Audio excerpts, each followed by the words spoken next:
Hello বন্ধুরা, দেখো আমি রাত্রের খাবার নিয়ে চলে এসেছি। তোমাদের খাওয়া দাওয়া হয়ে গেছে?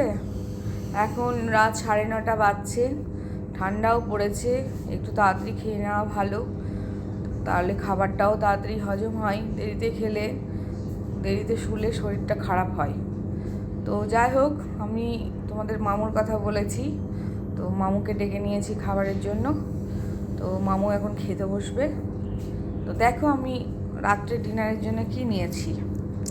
দেখো রুটি, উনি তো বেশি রুটি খাবেন না, তাই জন্য 3খানা রুটি, তার সঙ্গে 2টো ডিম সিদ্ধ, দুরকম, একটা মুরগির একটা হাঁসের।